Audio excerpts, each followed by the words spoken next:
Comment vous vous sentez aujourd'hui, à 20 jours de ce scrutin? Je me sens dans la peau de quelqu'un qui est prêt à affronter l'électorat et qui est prêt à proposer ses idées. Parce que nous sommes à une période importante de l'histoire de la Côte d'Ivoire et de l'Afrique et du monde en général, où les idées sont en train de se renouveler. Et il est important que nous autres, on puisse apporter ces idées-là aux Ivoiriens pour que finalement ils soient éclairés des enjeux actuels et futurs de notre planète. Et c'est justement pour évoquer ces idées que nous sommes là ce soir. Mais avant, je souhaite que l'on parle un peu du contexte politique actuel.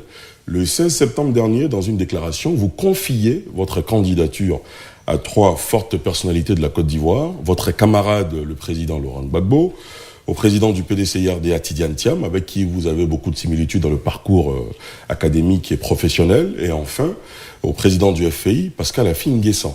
De ces 3, une réaction plus ou moins officielle a été retenue, celle de Maître Blessi Chrysostome, porte-parole du PDCI-RDA, qui disait en substance, nous n'acceptons pas cette main tendue d'Awa Domelo parce que nous sommes loin de l'axe de l'Est.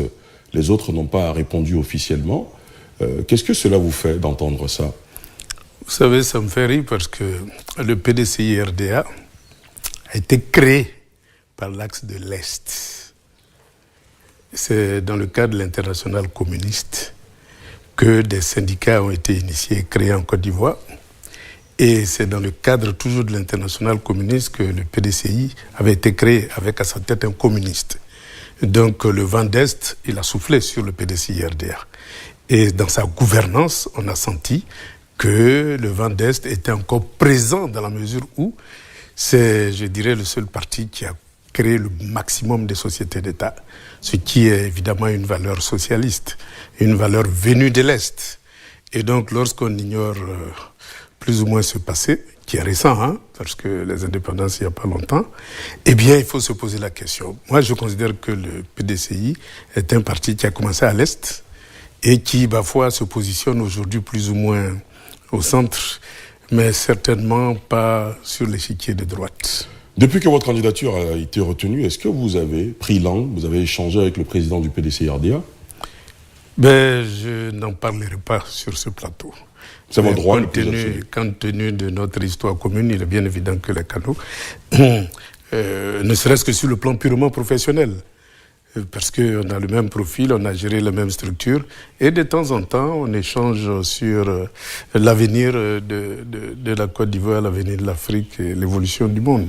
Votre famille originelle, vous avez confié, je l'ai dit, votre candidature au président Laurent Gbagbo, qui est votre camarade de lutte, au président Pascal Affi-N'Guessan. Est-ce que de ces deux côtés, vous avez eu des retours? Bien, ils ont jugé utile de ne pas répondre ou de répondre d'une manière négative. Mais ce qu'ils oublient, c'est que aussi bien le FPI que le PPACI, c'est des fronts. Moi, je suis arrivé au FPI pas seul. J'étais militant d'un parti communiste et c'est tout ce militantisme-là que j'ai déversé au FPI à sa création. Et donc, depuis lors, il y a des personnes qui adhèrent à ma façon de voir les choses et qui sont militantes du PPACI. Et donc, croire que pondre une déclaration suffit pour décourager les militants, mais c'est faire une erreur d'analyse sur l'histoire même du FPI et du PPACI. Dans la mesure où, comme vous le constatez, même le parrainage a été porté à 80% par les militants du PPACI. On a vu un communiqué en cette fin de semaine de Maître Habiba Touré, justement, qui évoquait la révocation de plusieurs militants et de hauts cadres du parti. Est-ce que c'est la suite des défections en votre faveur? Ben oui, évidemment, c'est une dynamique dans la mesure où, il faut savoir, le PPACI, c'est un front. Il y a une aile gauche qui est très forte. Et donc cette aile gauche, là, évidemment, regarde ailleurs quant à ses choix tactiques et stratégiques. Et donc, comme vous le constatez, il y a beaucoup qui sont d'accord avec ma position et qui, parfois, s'engagent à mes côtés.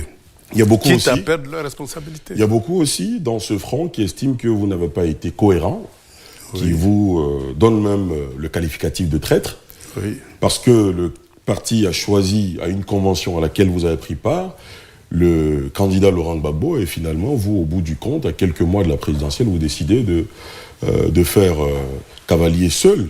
Donc ils ne comprennent pas votre démarche. Ils estiment que vous fragilisez la dynamique du parti.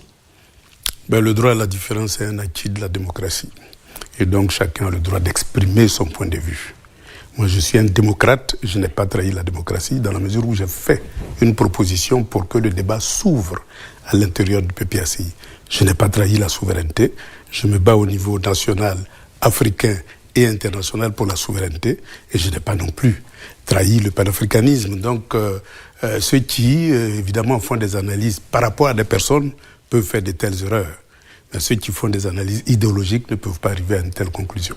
En 2020, on était dans une situation presque similaire. Plusieurs candidatures avaient été retenues, dont les plus illustres, celle d'Henri Konan Bédié, feu le président du PDCI-RDA, celle de Pascal Affi-N'Guessan et bien d'autres, notamment Kouadio Konan-Bertin.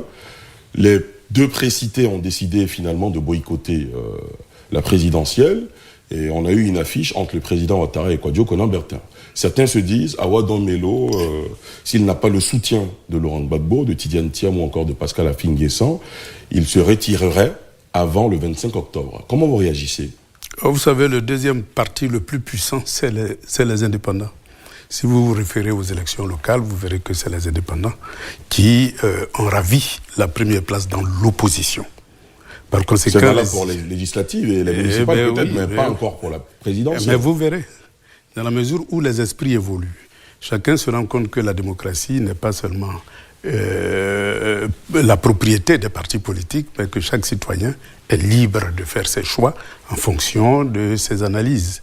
Moi, je parcours la Côte d'Ivoire, je vais un peu partout, je vois comment les Ivoiriens réagissent. Et donc, nous ne sommes plus au stade où les citoyens sont des otages des partis politiques. Ça, c'est une donnée nouvelle qu'il faut prendre en compte, sinon on fait une fausse analyse. Donc, ce que vous nous dites, c'est que vaille, vous êtes candidat jusqu'au 25 octobre. Mais je suis candidat, évidemment. Je suis candidat aux élections présidentielles de 2025. Évidemment, la météo politique, elle peut changer, mais pour le moment, ma ferme conviction, c'est qu'il faut utiliser les urnes comme moyen d'expression démocratique et il faut utiliser les urnes pour faire avancer le jeu démocratique. Parce qu'on oublie souvent que le jeu démocratique, il y a d'abord deux phases essentielles. Faire connaître ses pensées, ses idées. C'est ça le propre d'une campagne électorale. Dès lors que vous avez toujours l'intention d'aller aux élections pour gagner, il est bien évident que vous ratez l'occasion de faire partager vos idées. Mais c'est parce que les Ivoiriens auront partagé vos idées qu'ils vont vous porter au pouvoir. Et donc pour moi, le jeu démocratique, c'est le lieu de l'expression démocratique d'un pays. C'est pour ça que j'ai décidé de rentrer dans le jeu démocratique et puis exprimer mes pensées. Avant d'en arriver justement à vos pensées, à vos idées, à ce que vous souhaitez pour la Côte d'Ivoire, pour terminer sur le contexte sociopolitique, dans l'opposition, il était prévu une marche ce 4 octobre.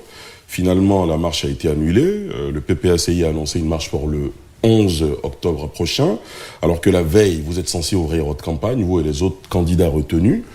Quel commentaire faites-vous de cette situation ? Vous savez, le processus démocratique, c'est vraiment un processus. On a commencé par le multipartisme, et comme vous le savez, le multipartisme, c'est la gestion de l'État par un parti, et pour un parti. Et nous sommes sur le chemin de la démocratisation de la Côte d'Ivoire. Et donc, sur ce chemin-là, il peut y avoir des allers et retours. C'est-à-dire, il y a des moments où la démocratie avance, et il y a des moments où elle recule. Et donc, la question des droits de l'homme, lorsque la justice est un instrument du parti-État, et que la police et la gendarmerie sont des instruments du parti-État, et que, parfois, le Parlement est entièrement phagocyté, eh bien, on criminalise pratiquement ses adversaires pour conserver le pouvoir. C'est la loi du pouvoir. Hein. Celui qui l'a veut conserver, celui qui l'a pas veut le conquérir. Et donc, dans cette dynamique-là, je pense qu'il faut toujours utiliser la ruse démocratique pour avancer. La ruse démocratique, c'est de vous soutenir. Oui. Par exemple, vous, un autre candidat de l'opposition. Oui. Est-ce qu'il peut arriver que vous, Simone Gbagbo, Jean-Louis Billon et Henriette Labou, arriviez à un consensus pour qu'une seule voix représente l'opposition à cette élection ? Tous les schémas sont possibles dans la mesure où... Le jeu est ouvert. Oui, le jeu est ouvert. Simone et moi, nous partageons parfaitement la même vision de la société, le même parcours politique et la même idéologie. Et donc, nous sommes interchangeables pourvu qu'on puisse échanger pour voir quelle attitude il faut avoir vis-à-vis des élections. Et donc, nous avons amorcé la discussion parce que j'étais absent. Et donc, nous continuons de discuter. Alors, certains vous reprochent aussi d'avoir été longtemps absent en Côte d'Ivoire, pour vos fonctions notamment de représentation des BRICS. À cela, qu'est-ce que vous répondez? Parce qu'ils estiment que quand on est longtemps absent, ce qu'ils ont reproché notamment au président du PDCI-RDA, c'est qu'on ne maîtrise pas les réalités des Ivoiriens. Ben, c'est une erreur grave. Je suis sur le terrain politique depuis 1983. Je crois que je ne suis pas resté les bras croisés depuis 1983 jusqu'à aujourd'hui. J'ai parcouru la Côte d'Ivoire. J'étais à l'aube du multipartisme où j'étais responsable de la délégation du Zinkomwe où j'ai pu tisser d'énormes relations politiques. La preuve, c'est que la commune de Bongouano a été l'une des premières communes à avoir un maire FPI. Ben, ça, c'est l'activité principale que nous avons menée qui a conduit à ce résultat-là. Et donc, depuis longtemps, je suis sur la scène politique, même quand j'étais en exil. Eh bien, je continuais de travailler sur la scène politique à travers des jeunes, à travers des adultes, à travers des personnes de gauche avec qui j'avais toujours des échanges et en même temps, on essayait d'entrevoir l'avenir. Et donc, je suis absent, mais avec les nouvelles technologies, on n'est jamais loin. Vous parlez de votre candidature et de vos idées. Alors, votre idée est portée par le concept de souveraineté économique, principalement. Oui. Qu'est-ce que vous entendez par la souveraineté économique? Ben, vous savez, il y a eu l'Afrique de Berlin. C'est-à-dire en 1884, les grandes puissances se sont réunies et puis ils ont partagé l'Afrique en plusieurs enclos, dont la Côte d'Ivoire. C'est pas nous qui avions choisi le nom, hein. C'est eux qui l'ont choisi, avec pour seul objectif de extraire des matières premières et donc et nous vendre des produits finis. C'était la loi, disons, du colonialisme, et cette loi du colonialisme était garantie par deux instruments fondamentaux.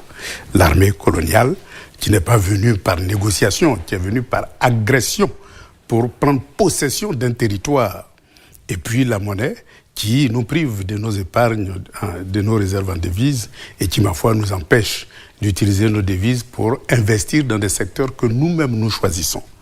Donc ces deux instruments-là font que, ma foi, la Côte d'Ivoire et l'Afrique, généralement, n'ont pas pu décoller. Et puis, il y a un troisième élément qui s'est ajouté, c'est le contrat de concession. Vous savez, on prend une mine d'or, on concède à une multinationale. La Côte d'Ivoire à 5-10% et puis la multinationale à 90%. C'est comme le gaz, c'est comme le pétrole, c'est comme le cacao. Même le cacao, les licences sont inaccessibles aux producteurs même du café et du cacao, compte tenu des cautions énormes qu'on demande. Et donc, les paysans sont expropriés de leurs produits.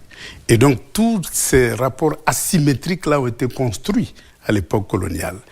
Aujourd'hui, ça a évolué entre-temps. Ben ça a évolué, mais ça n'a pas encore atteint un niveau où on peut parler de plein emploi. Parce que, vous savez, aujourd'hui, il y a beaucoup d'Ivoiriens dans le système scolaire. On a près de 8 millions de jeunes, de CP1 jusqu'à l'université. Et chaque année, on a 400 000 diplômés. Et sur les 400 000 diplômés, il n'y a que 100 000 qui trouvent un emploi moderne et durable. Les autres se débrouillent dans le secteur informel et en exil.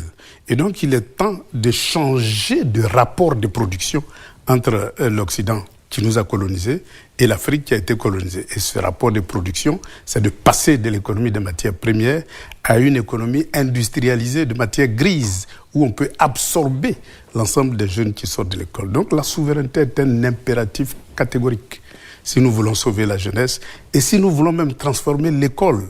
Parce que vous savez, les écoles aujourd'hui, c'est à l'image de l'école coloniale, c'est-à-dire on délivre des diplômes, mais il n'y a aucune qualification. Je prends l'exemple toujours d'un diplômé de mécanique. Au tableau, il est excellent. Mais vous le mettez devant un moteur et il ne sait même pas comment on fait pour démonter un moteur. Ça, c'est être diplômé sans qualification.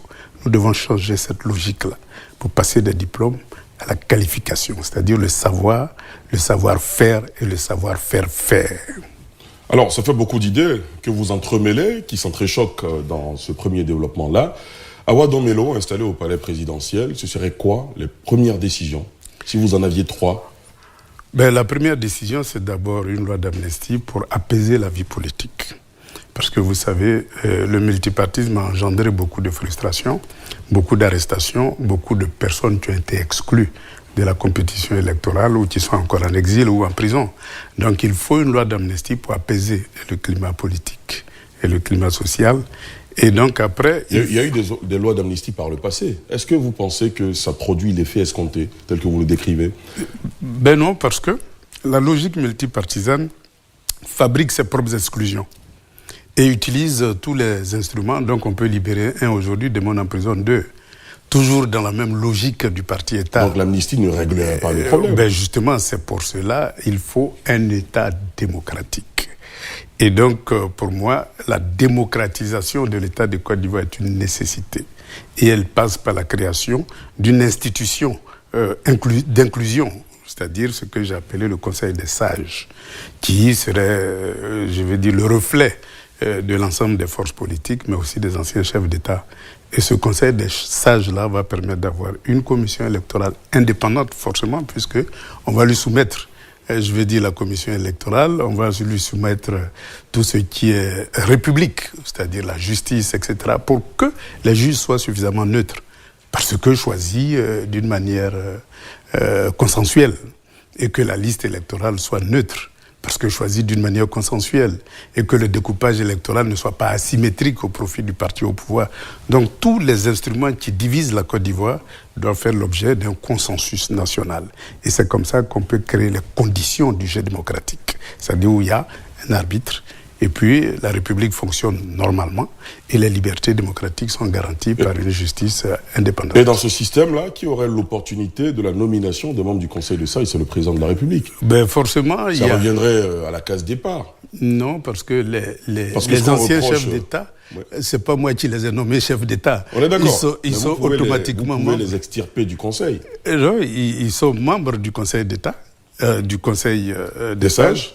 Voilà, et puis les partis politiques les plus influents, ceux qui sont représentés au Parlement, et puis vous avez la communauté religieuse et traditionnelle qui est là, et puis vous avez des leaders de la société civile qui peuvent être choisis pour être membres du comité des sages. L'essentiel, c'est qu'on ait une démocratie inclusive et que le jeu démocratique soit l'affaire de chaque différence, parce que c'est la synergie des différences qui fait le jeu démocratique et non l'exclusion. Dans votre développement sur la souveraineté économique, vous avez touché du doigt une question que vous évoquez souvent, la monnaie, le franc CFA. Exactement. Vous, une fois à la tête de la Côte d'Ivoire, vous engagerez une nouvelle réforme de cette monnaie?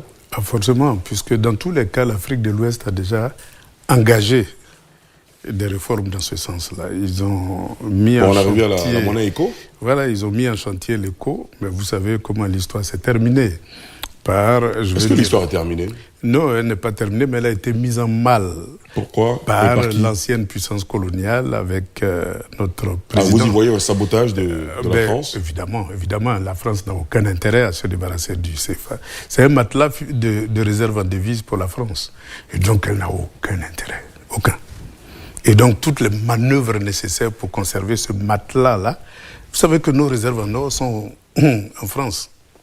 Et donc, si vous avez votre réserve en devises en France, vos réserves en or en France, c'est comme si vous travaillez et puis c'est quelqu'un d'autre qui gère votre salaire. Il est bien évident qu'ils ne vont jamais autoriser à ce que vous investissez en étant en concurrence avec celui qui gère votre salaire. Et donc, la question de l'industrialisation est forcément liée à la souveraineté monétaire. Sans souveraineté monétaire, on n'a pas les moyens de notre politique. On peut faire de beaux programmes, de beaux discours, mais c'est ceux qui financent, en dernière analyse, qui, parfois, décident des projets à financer. Et donc, comme vous le constatez ces derniers temps, on a une vague de croissance tirée par le bâtiment et les travaux publics, parce que c'est nécessaire pour évacuer les produits finis de l'Europe vers l'Afrique, mais aussi nécessaire pour évacuer les matières premières de l'Afrique vers l'Europe. Donc, c'est des investissements qui arrangent le système. Mais vous ne verrez jamais, à part les 2 décennies de l'indépendance de la Côte d'Ivoire, où grâce à la caisse stable, vous pouvez amener une politique vigoureuse de création de 60 à 80. De 60 à 80. Mais on a vu comment ça s'est terminé. Ça a été démantelé, privatisé, vendu. Et aujourd'hui, on est privé de ce potentiel industriel-là. La Côte d'Ivoire s'est désindustrialisée. Est-ce que vous n'avez pas le sentiment justement qu'il y a une réindustrialisation aujourd'hui? On a une croissance qui était basée sur une économie de rente. Aujourd'hui, il y a un début de transformation. On est proche des 50% de transformation, par exemple, au niveau des fèves de cacao. Est-ce que c'est un bon point ou vous estimez qu'on peut faire mieux? Que vous ferez mieux? C'est une transformation de l'extérieur par l'extérieur et pour l'extérieur. Ça veut dire quoi? Ça veut dire que les multinationales s'approprient notre économie et nous n'avons pas la possibilité d'investir parce que tout simplement nos devises ne nous appartiennent pas. Et nos épargnes même sont dans des banques, je vais dire, qui ne nous appartiennent pas. Il y a un frémissement d'industrialisation, mais c'est une croissance qui est tirée de l'extérieur et pour l'extérieur. Aujourd'hui, il faut rendre endogène le développement industriel. Et comment? Justement, c'est qu'aujourd'hui, quand vous prenez le paysan, il est encore dans l'informel. Il est dans l'informel alors que beaucoup d'enfants de ces paysans-là sont à l'école où ils ont appris à gérer des entreprises. Donc il faut passer du statut de paysan au statut d'entrepreneur agricole pour que les fils de paysans prennent en main le projet d'entreprise agricole et qu'on passe vers une industrialisation de l'agriculture. C'est comme les mines, hein. Vous avez beaucoup d'orpaillage informel. Il est question de donner une forme à tout cela pour que on puisse passer d'une économie informelle à une économie formelle. Et c'est tous ces changements-là qui vont permettre d'amorcer parce qu'on a un gros potentiel en matière d'industrie agricole et donc nous pouvons amorcer le développement par l'industrie agricole. Évidemment, ça demande beaucoup d'énergie. Parfois, on a de solaire, on a de la biomasse, on a plein de sources d'énergie potentielles pour, développer l'industrie, même en milieu rural, c'est-à-dire le conditionnement des produits pour ne pas que ça périsse en brousse. Ça, c'est le minimum. Et puis ensuite, les semi-transformations et les transformations selon toute la chaîne de valeur ajoutée pour que la valeur ajoutée revienne aux opérateurs économiques nationaux. Il est bien évident que l'une des conditions aussi, c'est les pistes. Hein. On a à peu près 200 000 km de pistes non praticables en toute saison. Donc tout le vivrier qu'on produit, il y a une bonne partie qui reste dans les plantations et qui ne peut pas sortir. Donc il faut passer des grosses infrastructures de prestige aux petits travaux pour transformer nos pistes en route. Vous avez beaucoup parlé des paysans, du monde agricole. Récemment, le prix du cacao et du café ont connu une hausse. On est passé par exemple pour le cacao de 1800 à 2800 francs CFA, qui est historique. Ça n'a jamais été le cas en Côte d'Ivoire. Comment vous analysez cela et quelle posture vous adopteriez-vous une fois au pouvoir sur est-ce que vous maintiendrez le système de stabilisation du prix ou vous ferez comme le Cameroun où on peut vendre à des prix très importants, sauf que en fonction des fluctuations, le paysan peut toucher moins? Oui, disons que, évidemment, ça a monté à 2800, ce qui est une bonne chose par rapport aux 2000 du passé. Mais le marché international indique 6000 francs le kilo. À qui profite cette différence-là? Voilà, pour moi, la transformation de l'économie agricole doit permettre aux paysans producteurs d'aller de la plantation jusqu'à l'entrée-usine pour tirer le maximum de ses propres produits. C'est comme la femme qui fait du vivrier. C'est pas quelqu'un, elle va au marché et puis elle vend son produit et puis elle a son argent. Je veux dire, il n'y a aucune raison aujourd'hui dans une économie comme la nôtre où on a une classe moyenne, fils de paysans, qui connaissent l'économie, qui connaissent le marché international, de ne pas réorganiser, sortir l'agriculture de l'informel pour que le paysan lui-même, à travers ses fils, puisse vendre son produit à l'extérieur. J'étais à Moscou tout dernièrement, vous savez, le prix du kilo. Vous savez à combien ça s'achète là-bas? Non, dites-nous. Près de 10 000 à 12 000 le kilo. C'est fort? Eh bien oui, si on convertit évidemment. Donc vous voyez qu'il y a des niches de marché que le paysan avec ses enfants, en sortant de l'informel, est capable de décrocher pour se faire une marge. Aujourd'hui, les techniques d'industrialisation ne sont pas compliquées. Je vais dire pour conditionner, pour transformer le cacao en chocolat, c'est des technologies simples. Il y a beaucoup d'Ivoiriens qui le font aujourd'hui. Donc ces technologies-là, on peut les enseigner dans des écoles. C'est pour ça qu'il faut transformer l'école pour qu'on passe du savoir au savoir-faire, du diplôme à la qualification. Certains vous diraient, c'est bien beau de dire de transformer l'école, mais comment on transforme l'école? Quel est votre plan pour la transformation de l'école, si vous en avez un? D'abord, toute transformation commence par le financement. Si vous n'avez pas le financement, c'est pas la peine. C'est comme si vous avez un beau dessin d'une belle villa à laquelle vous rêvez, mais vous n'avez pas accès au crédit, vous n'avez pas de ressources. Donc votre rêve restera dans vos poches, dans vos tiroirs, ça ne va jamais se réaliser. C'est pour ça que la question, je vais dire, de l'indépendance et de la souveraineté monétaire est au cœur.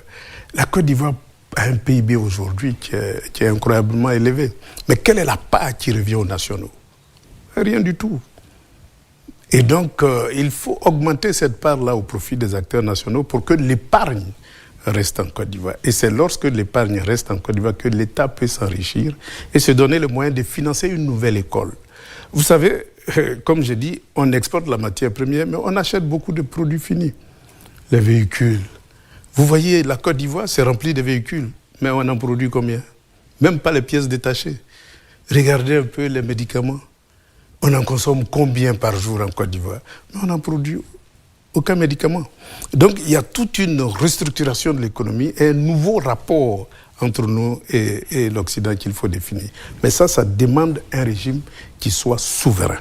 C'est lorsque vous avez réalisé les grandes ruptures qui nous relient encore à l'ancienne puissance coloniale, telle que la défense, telle que la monnaie, que vous êtes capable de vous approprier. Et puis tous les contrats de concession.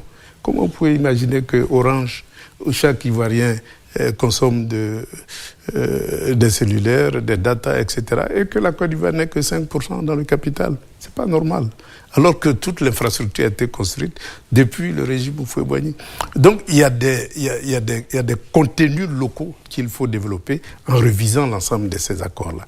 Mais vous savez, c'est ce que on a tenté dans les années 2000 et vous connaissez la suite. Une rébellion, une guerre, etc. Et puis on a été éjecté du pouvoir. Mais cette fois-ci, on n'est plus seul. Si on prend le pouvoir, on saura créer les conditions de notre défense et de notre sécurité et engager la Côte d'Ivoire sur le chemin de la souveraineté. À 20 jours du scrutin, est-ce que votre projet de société est prêt?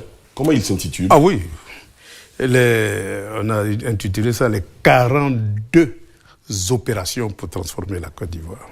Ça représente quoi, 42 opérations? C'est des opérations qui permettront non seulement de démocratiser la Côte d'Ivoire, mais en même temps de passer d'une économie dominée à une économie dominante, et de passer d'une économie de matières premières à une économie de matières grises, et en même temps de changer l'école, de changer le système de santé. Comme j'ai indiqué tout de suite, il faut développer des technopoles pour qu'on puisse produire localement le minimum. On n'est même pas capable de produire une pièce détachée.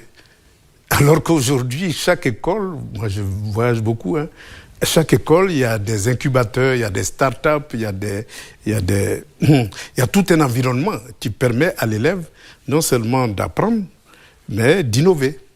Et cette innovation-là permet au pays de se développer dans la mesure où on a un potentiel de brevets qu'on n'imagine pas. Prenez le cas de la médecine traditionnelle. C'est un gisement énorme de brevets qu'on peut développer. Chaque brevet est une industrie potentielle. Et donc, en créant des start-up, en créant des incubateurs, en créant des pépinières d'entreprises et des zones d'innovation, on est capable de booster le développement industriel. On aura même besoin de main-d'œuvre. Dans ces 42 opérations que vous entendez développer pour la Côte d'Ivoire, quelles sont les prioritaires?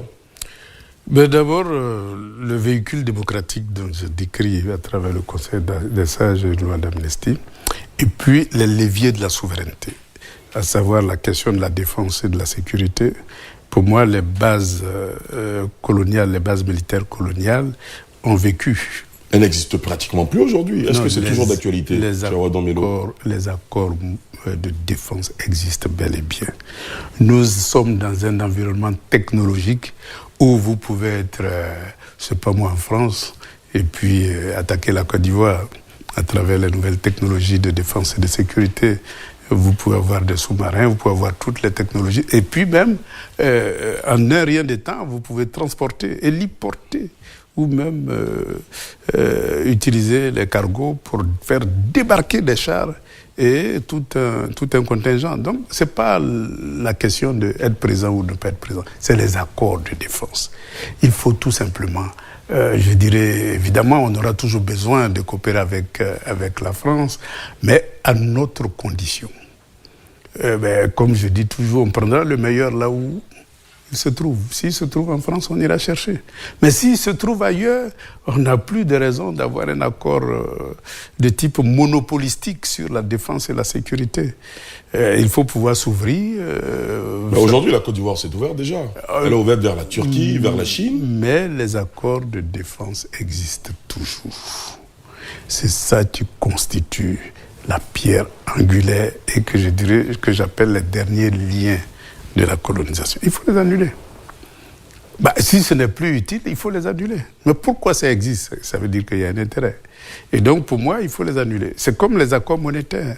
Les accords monétaires, aujourd'hui, si vous voulez commercer avec la Chine ou la Russie, vous êtes obligé de passer par la France, avoir le visa de la France, parce que vos dollars et vos euros se trouvent en France, selon les accords monétaires. Et donc, vous ne pouvez pas outrepasser, je vais dire, ce chemin-là. Et quand un pays comme la Russie fait l'objet des sanctions, SWIFT est impraticable. Et donc, vous ne pouvez pas commercer avec... Or, il y a des choses à prendre en Russie. Il y a des choses à prendre au Brésil. Il y a des choses à prendre en Chine. Il y a des choses à prendre un peu partout dans un monde multipolaire. Nous voulons le meilleur pour la Côte d'Ivoire. Et non un monopole de l'ancienne puissance coloniale. C'est pour ça les accords monétaires, les accords de défense, il faut... Comment vous pouvez concevoir qu'après 60 ans, plus de 60 ans d'indépendance, on n'est même pas capable de fabriquer un pistolet pour nos policiers? C'est incroyable quand même. Mais tout simplement parce que c'est un monopole, un marché réservé à l'ancienne puissance coloniale. Et donc, il faut développer une industrie militaire pour avoir la capacité d'échapper aux embargos, à toutes les sanctions qui ont frappé la Côte d'Ivoire. C'est ce que je disais tout à l'heure, il y a quand même un début. Parce que moi, selon certaines sources, il y a des équipements qui sont pris en Chine, par exemple, en Turquie, et vers bien d'autres partenaires. L'industrie militaire est une nécessité. Parce que nous sommes dans un monde où la sanction devient une arme politique. Et donc, lorsque vous développez, je vais dire, une politique sécuritaire qui n'arrange pas l'ancienne puissance coloniale, vous êtes frappé d'embargo. Et donc, même les munitions, vous ne pouvez plus les avoir. Est-ce qu'il n'y a pas de contradiction? Parce qu'aujourd'hui, l'ancienne puissance coloniale était le premier partenaire commercial de la Côte d'Ivoire. Aujourd'hui, ça ne l'est plus. Donc, est-ce qu'entre-temps, beaucoup de choses n'ont pas changé? Est-ce qu'il n'y a pas un début de volonté, justement, de se défaire de cette tutelle historique? Mais c'est ça, moi, je vais accélérer. À quoi servent ces accords? Moi, je vais accélérer le processus pour qu'on soit libéré.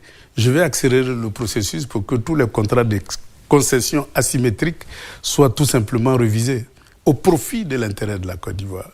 Parce que vous voyez, si on veut industrialiser la Côte d'Ivoire, prenez le secteur de l'électricité. Mais vous savez combien coûte le kilowattheure d'électricité en Côte d'Ivoire comparé au kilowattheure d'électricité en Chine, qui est notre concurrent immédiat en matière d'industrie. Mais si vous n'êtes pas compétitif en matière d'électricité, vous ne pouvez pas développer l'industrie. Or, le coût de l'électricité est très élevé en Côte d'Ivoire, tout simplement parce que tout le circuit est privatisé. Et donc, ceux qui détiennent ces concessions-là cherchent beaucoup plus de profits qu'un service à l'industrie. C'est comme les télécommunications, c'est comme le carburant. Aujourd'hui, le coût du carburant, regardez un peu. Le litre de super, combien ça fait? Mais allez-y un peu en Chine, en Inde et en Russie, ce n'est rien du tout. Comme je dis toujours, le litre, vous êtes à la station, vous faites le plein, c'est 250 francs le litre. Ici, on a 800 et quelques. Donc, vous voyez qu'en développant des rapports, nous sommes capables d'avoir une capacité, je vais dire, de baisser la cherté de la vie. Et en même temps, une capacité d'avoir un service pour l'industrie. Parce que si vous produisez des usines et que ce que vous produisez, ce n'est pas compétitif au niveau international, vous allez être écrasé par les géants. Donc il y a tout un ensemble d'environnements à créer pour que nous puissions passer d'une économie des matières premières à une économie industrielle. Dans les conditions actuelles, ce n'est pas possible. Est-ce que dans vos 42 opérations, il y a un pan important pour les infrastructures? Là, je pose la question à l'ancien directeur général du BNET, oui, qui, chaque fois qu'il a eu l'occasion de prendre la parole publiquement, a dénoncé une sorte d'infrastructure de prestige sous le régime RHDP. Oui. Ça veut dire que vous ne feriez pas de 6e pont, de 7e pont, de 8e pont une fois à la tête de l'État? On fera toujours des ponts, mais ce que je veux dire, c'est que... Dans ce cas, pourquoi dénoncer ce que fait non, parce que ceux qui sont au pouvoir en ce moment? Le gré à gré n'est jamais une bonne pratique. Le gré à gré, on connaît tous ce que ça cache. Et donc, ce n'est jamais une bonne pratique. Il faut rompre avec le gré à gré et puis faire compétir les entreprises. Est-ce que tous les marchés attribués sont de gré à gré? La plupart du temps, c'est du gré à gré. Je suis désolé, mais c'est du gré à gré. Et donc, il faut rompre avec cette pratique-là. Et puis ensuite, en matière d'infrastructure, on a une deuxième révolution à faire. Laquelle? C'est la révolution du chemin de fer. Vous savez, tous les pays industrialisés au monde ont un système de chemin de fer pour transporter la matière première vers l'usine, mais aussi transporter les produits finis vers la destination désirée. C'est le système le moins cher. Et donc, si nous voulons développer, industrialiser la Côte d'Ivoire, et au-delà de la Côte d'Ivoire, tout le continent africain, il faut mettre l'accent sur le chemin de fer. Et donc, cette deuxième révolution-là, il faut la faire. Depuis les indépendances, on n'a même pas construit un seul kilomètre de chemin de fer. Et le chemin de fer qui existe aujourd'hui, qui va jusqu'à Kaya, il a été construit avant la décolonisation. On n'a même pas ajouté un seul kilomètre. Et donc, on a un seul chemin de fer, mais on ne peut pas faire de l'industrie avec ça. La preuve, c'est que vous constatez que la plupart des industries ont fleuri souvent le long de ces chemins de fer-là, Confréville, Cotivo, etc. Tous ces usines-là ont fleuri. C'est pour dire que le chemin de l'industrialisation passe par le chemin de fer. C'est une révolution importante. Et la deuxième révolution, c'est les pistes rurales. Il faut les rendre praticables en toute saison. Et donc, c'est comme ça qu'on pourra fluidifier les rapports entre le village, le campement et la ville industrielle. Rodan Melo, parlons à présent de la situation dans la région ouest africaine, marquée par le terrorisme qui n'arrête pas de fragiliser plusieurs États et qui serait même aux portes de la Côte d'Ivoire. Vous, président de la République, quelle serait votre première décision en matière de sécurité intérieure et extérieure?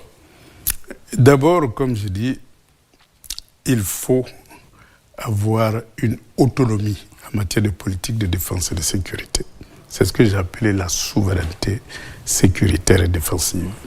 Et il faut choisir des partenaires qui soient capables véritablement d'être utiles dans la lutte contre le djihadisme. Et donc, c'est ces choix-là qui vont permettre véritablement de combattre le djihadisme. Et il faut mettre en place une défense commune au niveau de l'Afrique de l'Ouest. Et donc, si on a une défense commune, il est bien évident qu'on pourra co-gérer, et je veux dire, les infiltrations des djihadistes à travers les différents États. Vous savez, quelque chose que l'AES a fait d'intéressant, c'est d'avoir mis en place une défense commune entre les trois États. Évidemment, aujourd'hui, ils sont en train de monter en puissance parce qu'ils forment beaucoup d'officiers, beaucoup de sous-officiers de militaires. Ils achètent beaucoup de moyens militaires. Ils sont même en train de développer un complexe militaire pour être de plus en plus autonomes, ne serait-ce qu'en matière de munitions. Et donc, toute cette politique-là va permettre d'engager une véritable bataille contre le terrorisme. Et si la Côte d'Ivoire, qui a une puissance économique, s'ajoute, il est bien évident que ça donnera de l'ampleur à une défense commune en Afrique de l'Ouest. Et c'est comme ça qu'on pourra mettre dehors le djihadisme, qui est un produit du monde hégémonique, hein.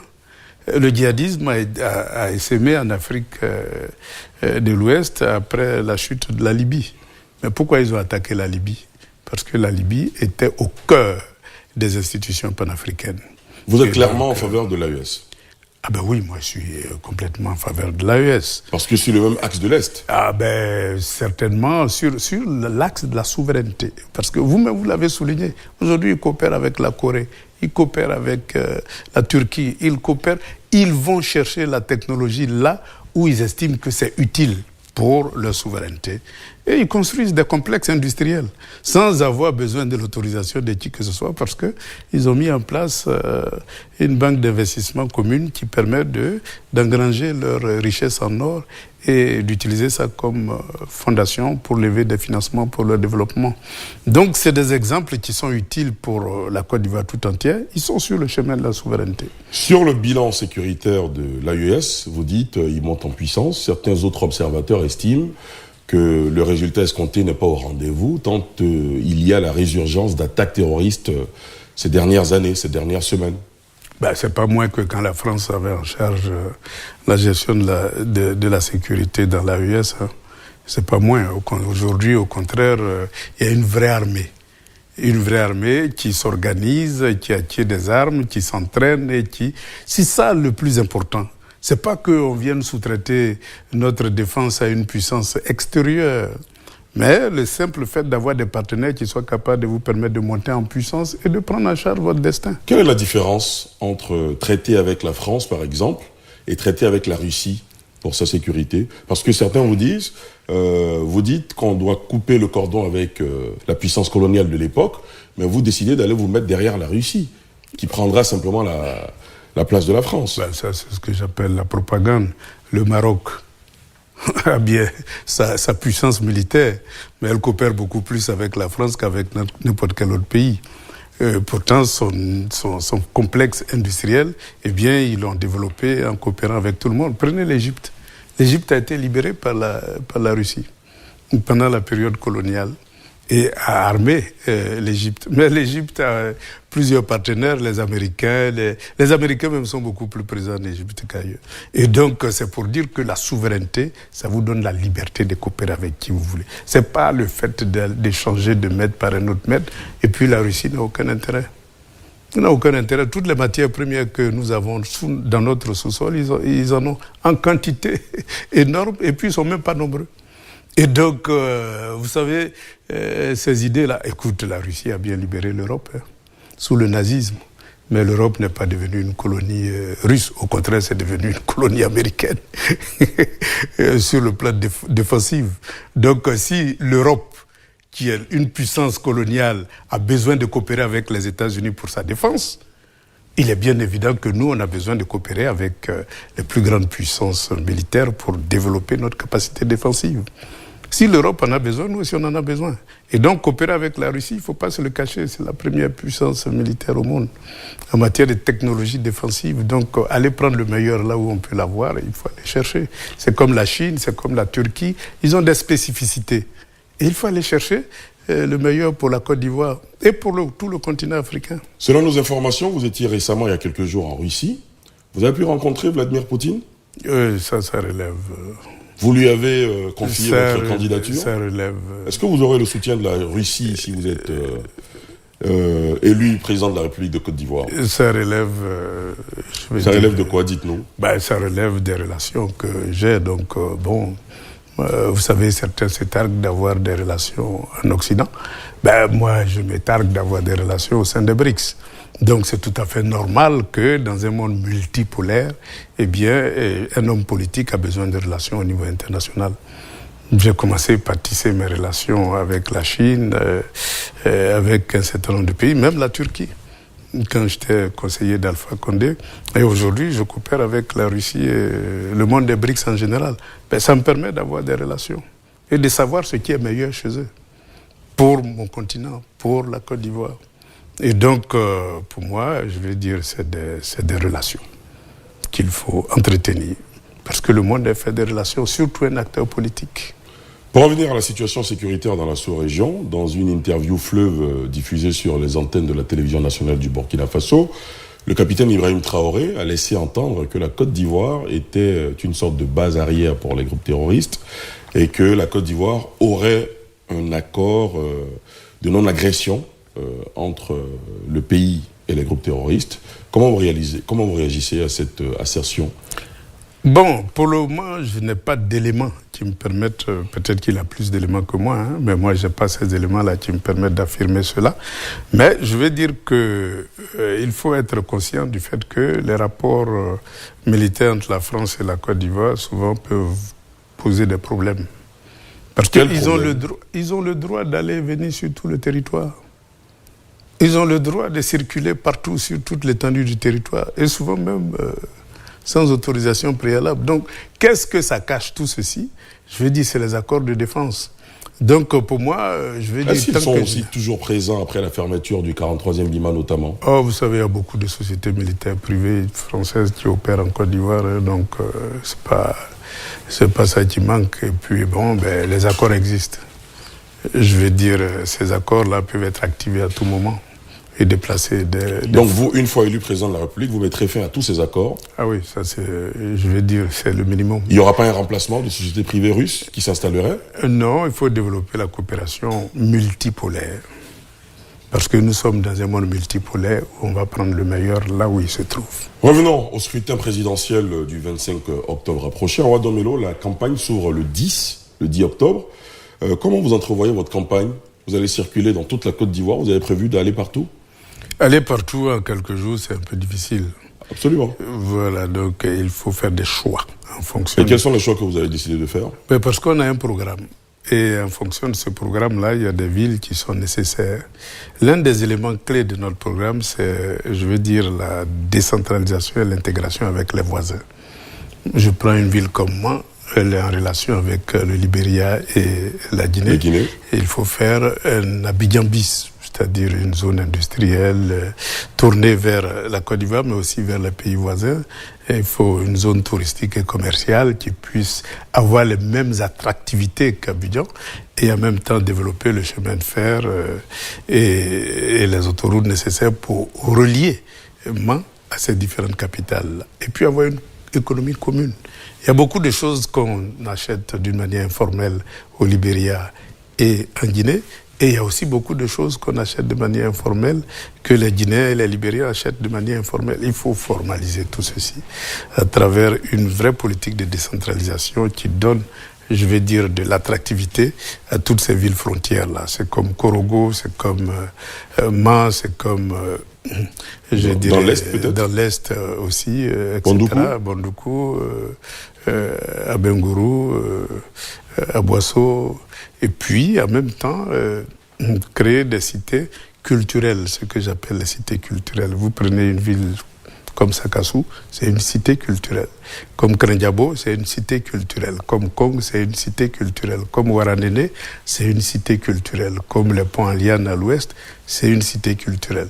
Et donc, c'est tout ce programme de décentralisation-là qui exige que nous allions vers ces points clés-là pour faire connaître notre vision du futur de la Côte d'Ivoire. Et donc, notre programme, il sera essentiellement lié à ça. Donc, vous irez notamment à Mans, à Korogo, ah ben oui, ça, à Bengourou, ça c'est clair. D'accord.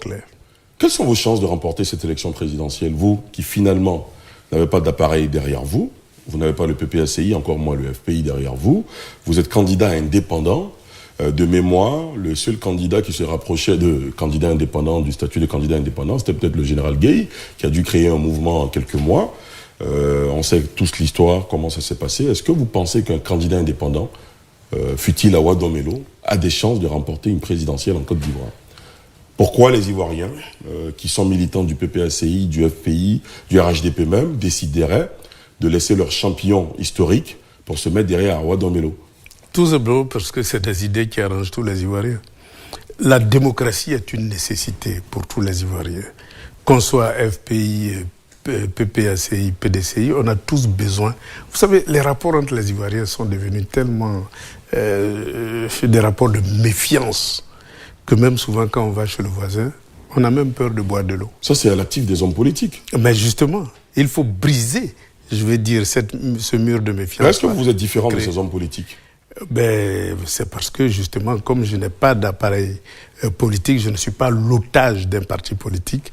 Pour moi, la démocratie, c'est que tous les talents, d'où qu'ils viennent, doivent servir l'appareil d'État. Et c'est ce discours-là qu'il faut servir aux Ivoiriens, pour ne pas qu'on assiste à des alternances qui excluent d'autres et ils sont obligés d'attendre pendant des années avant de revenir aux affaires. C'est geler une partie des intelligences du pays. Non, il faut utiliser tous les talents du pays. Je crois qu'une candidature indépendante a cette caractéristique-là que, tous les Ivoiriens seront au travail. Donc, c'est un discours à tenir, c'est une nouvelle façon de voir la Côte d'Ivoire à tenir. Et je pense que pour beaucoup de jeunes et beaucoup de personnes qui sont conscients des plaies que nous vivons dans un contexte de parti-État et de multipartisme, pourront se décider à ma faveur. Et donc, il faut, comme je dis, la politique, c'est avant tout le renouvellement de la pensée. Et je suis convaincu d'une chose, c'est que ma pensée va prendre le pouvoir. Beaucoup estiment que le principal favori de cette élection, c'est le président de la République sortant, le président Alassane Ouattara, Quelles sont vos chances, vous, de remporter cette élection face à lui? La campagne n'a même pas commencé. Et lui, ça fait combien, 15 ans qu'il utilise tous les médias d'État pour s'imposer. Comme le développeur, comme celui qui crée la croissance, comme celui qui crée des infrastructures. Mais l'antithèse n'a jamais été présentée aux Ivoiriens. Et c'est l'occasion de présenter l'antithèse pour montrer qu'il y a d'autres voies qui peuvent permettre de faire le saut démocratique et souverainiste et aller ouvrir la Côte d'Ivoire vers les voies panafricanistes pour créer une Afrique où on peut circuler librement. Deux situations que je vous soumets avant de terminer cet entretien. Si le président Ouattara rempile qu'il est élu une nouvelle fois pour diriger ce pays, qu'il décide de faire un gouvernement d'ouverture et qu'il décide de vous inviter à rejoindre son gouvernement pour servir la Côte d'Ivoire, quelle serait votre réaction?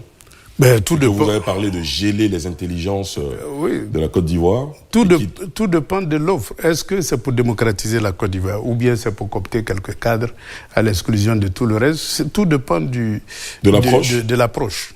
Moi, je suis contre le parti-État. Et donc, si c'est toujours dans le cadre du parti-État, ça ne m'intéresse pas. Mais si c'est une vraie ouverture, si c'est une vraie ouverture où on va vers la démocratie, c'est-à-dire des rapports inclusifs entre les partis politiques, ça peut être intéressant. Parce que nous avons besoin d'amorcer le processus démocratique en Côte d'Ivoire. On a besoin, je vais dire, d'une sorte de transition qui puisse permettre à tous les acteurs politiques d'être ensemble pour créer les conditions consensuelles du jeu démocratique. Et je pense que si une telle ouverture est faite, il n'y a aucun problème.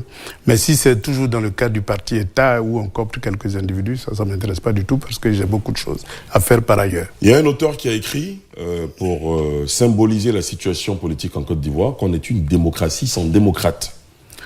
Évidemment. Quel est votre commentaire? Oui, parce que la démocratie, c'est avant tout une culture.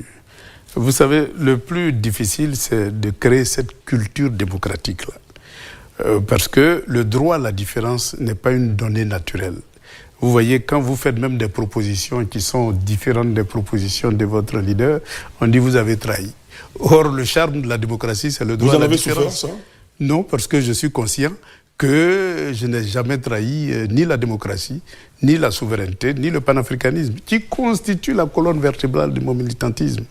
Et donc, tant que je n'ai pas trahi la souveraineté, moi, c'est des mots qui ne me disent rien du tout, parce que ça n'a pas de sens, vous voyez. Je reste un démocrate, un souverainiste et un panafricaniste, et je le démontre en Côte d'Ivoire, en Afrique et à travers le monde. Nous voici au terme de cet entretien. Dans quelques jours, vous démarrez votre campagne. À quoi doit-on s'attendre?